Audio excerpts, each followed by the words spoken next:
want to talk about today was the motion Jip Sau. Now this motion is found in Chum Kiu, and simply translated it means arm break, also controlling the center. So you may be familiar with the motion. In the first section of Chum Kiu, the motion comes in here, and it's a combination of Jip Sau and Pao Sau. Okay, so I'm doing Jip Sau and Pao Sau, Jip Sau, Pao Sau, Jip Sau, Pao Sau. Now put those together, and this is the motion that we call Jip Sau. Okay, so what I want to talk about today though is when you are doing this, it's important that you understand how to release that motion so that you can develop the idea of release of the power when you are practicing onto a target.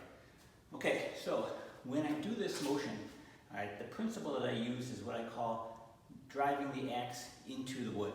Okay, so if you've ever held an axe in your hand and tried to chop a piece of wood for it, okay, I don't take that axe and push into the wood after it's made contact.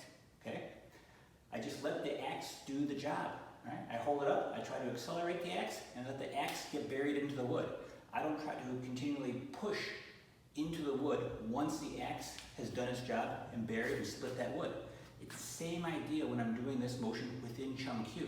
When I'm coming here and I'm doing Jip Sau, Jip Sau, Jip Sau, all right? I'm going forward with my Pao Sau and backward with my Jip Sau. When I do this and the motions come together, I'm not continuing after the contact and trying to pull this way and push this way. I let the motions do their own thing. So I let the Jip Sau come in and do its own motion, and when it naturally stops, it naturally stops. Same idea with the Pao Sau.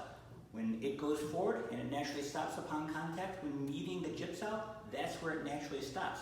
I don't want to continue to push into the object once I've already made contact. And that's what you'll learn to develop when you are doing the form, this specific technique. I'm doing the Jip Sau so that I can learn to let that motion release. Release means I've released all the tension within that motion. Just like I throw a ball or I hit a ball with a tennis racket or a baseball bat. I don't come in here and stop and pull back. I need to let that motion complete so that I learn to keep that motion ultimately relaxed from beginning to end of the motion. And that's what I'm learning to do when I'm doing the Jip Sau technique. That I'm learning to let it relax and stop on its own, so that in the future, when I'm doing Jip Sau or other drills, I can continue to flow motion to motion to motion. And I'm not just stopping myself in between.